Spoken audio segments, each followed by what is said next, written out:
J'ai grandi dans le théâtre, parce que je viens d'une famille de théâtre. Mon père était comédien.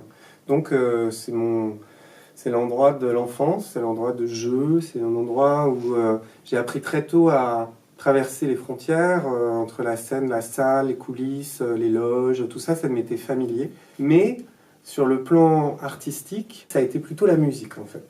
Voilà, donc j'ai appris à jouer des instruments, de la trompette, de la guitare, et puis j'ai commencé plutôt à faire ça, et ensuite je suis revenu vers le théâtre.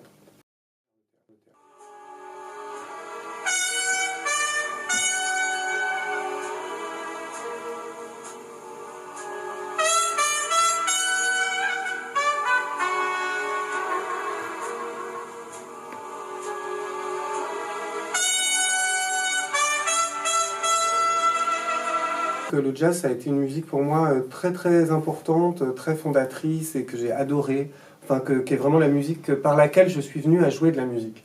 C'était parce que je rêvais de jazz que j'ai décidé d'apprendre à jouer de certains instruments et à en jouer pour pouvoir m'en servir, pas forcément pour ne faire que de la musique, mais pour la mélanger avec des créations, parce que j'aime la scène, j'aime que sur scène il y ait des instruments qui sont joués en direct, de manière vivante. J'aime qu'il y ait des musiciens sur scène, ça me touche.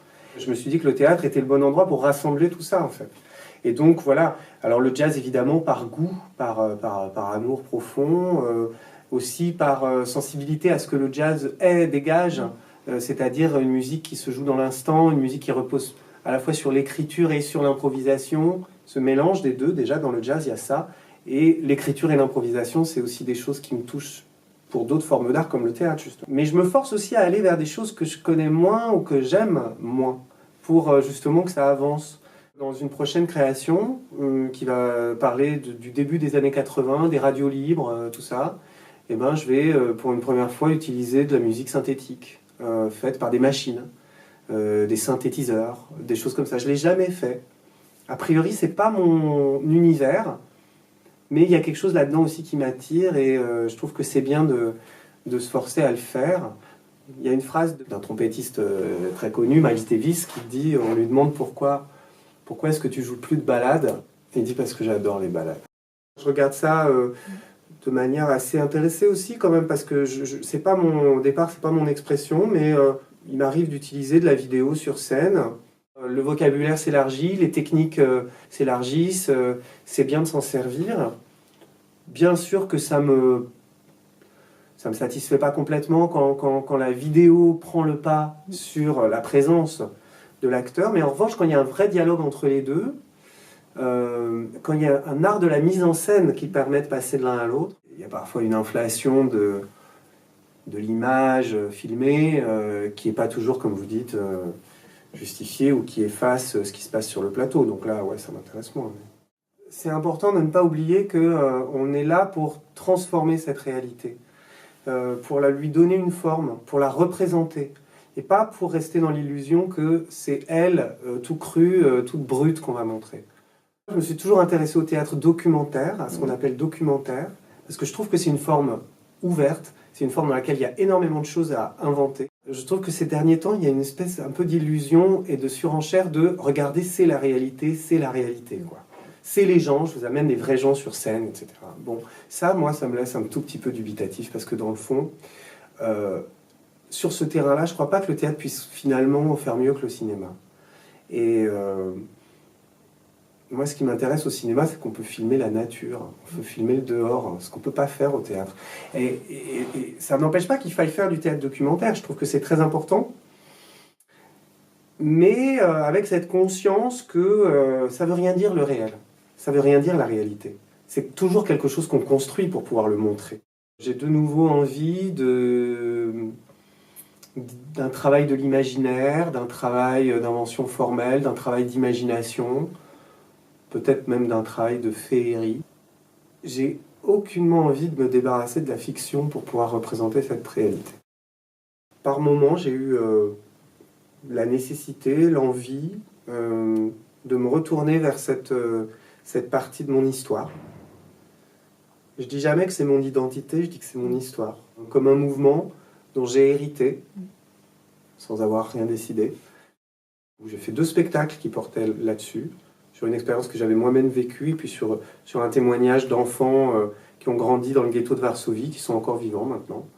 Et ça, c'était le spectacle Ceux qui restent. Je les ai rencontrés, je leur ai posé des questions. La forme du spectacle est venue très naturellement. Et ça a été un vrai travail théâtral. Parfois, les gens disaient oui, enfin un spectacle, on ne peut pas vraiment appeler ça un spectacle. Alors vraiment, je les détends tout de suite. C'est complètement un spectacle. Des acteurs ont été engagés, ils ont fait un travail de répétition, ils ont appris un texte, et ensuite ils ont joué des choses qui n'étaient pas eux-mêmes. Enfin bref.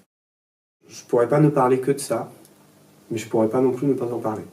C'est sûr que l'art nous sert sinon à comprendre, au moins à sentir les choses, à tout à coup. Les voir devant nous.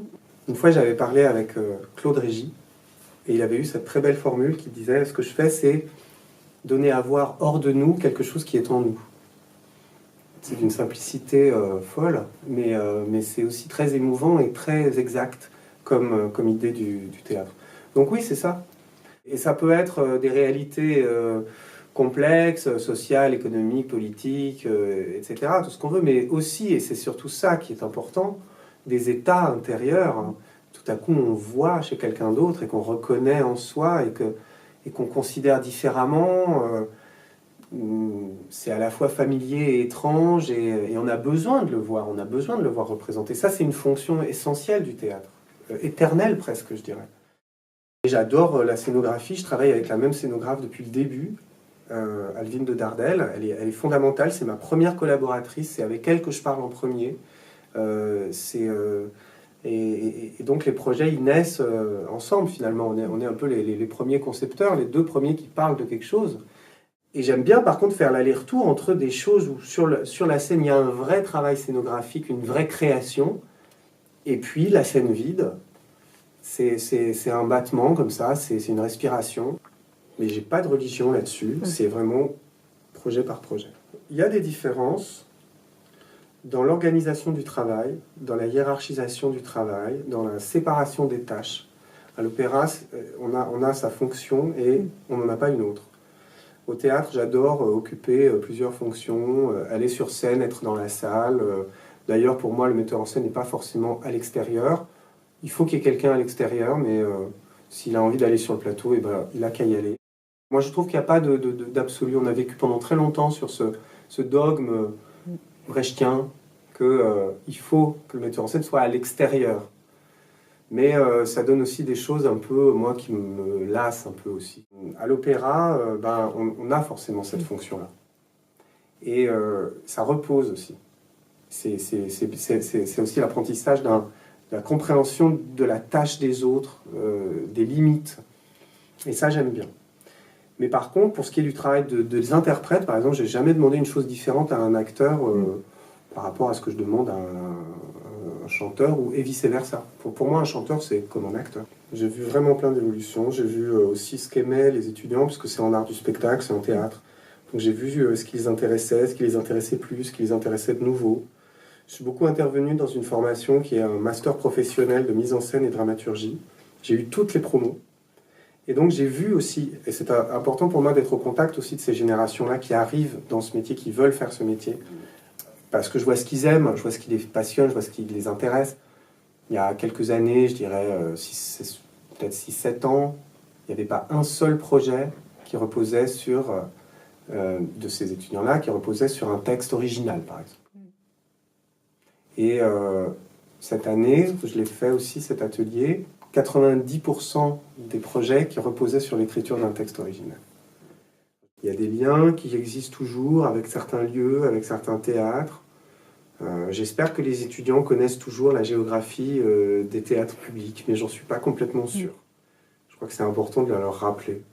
Je m'aperçois que rien n'est jamais acquis dans ce domaine, en tout cas, qu'on a l'impression que certains lieux, tout le monde les connaît, tout le monde y va, etc. Mais c'est pas le cas, en fait. Donc il faut faire ce travail. En ce moment, on est en train de tourner un spectacle qu'on a créé à l'automne dernier, qui s'appelle Portrait de Ludmilla en Nina Simone, voilà, qui sera joué dans cette salle l'année prochaine. C'était une commande de la Comédie de Caen, un portrait d'artiste de Nina Simone, et je me suis pris au jeu, puisque j'ai fait en même temps un portrait de l'interprète que j'ai choisi, Ludmilla Dabo. C'est un portrait croisé d'elle-même et de son personnage historique, donc Nina Simone. Et Voilà, j'ai énormément de plaisir à jouer ça, parce que c'est très musical. Je suis sur scène aussi, à la guitare, avec Ludmila Dabo, qui est une interprète magnifique, qui chante très très bien, qui joue très très bien, qui a une présence absolument impressionnante. Et donc ça, on est en train de le tourner cette année, on le reprendra encore l'année prochaine. Et puis je prépare une création pour la Comédie Française, donc, qui s'appelle Les Ondes Magnétiques, et qui raconte le début des années 80 en France à travers les radios libres.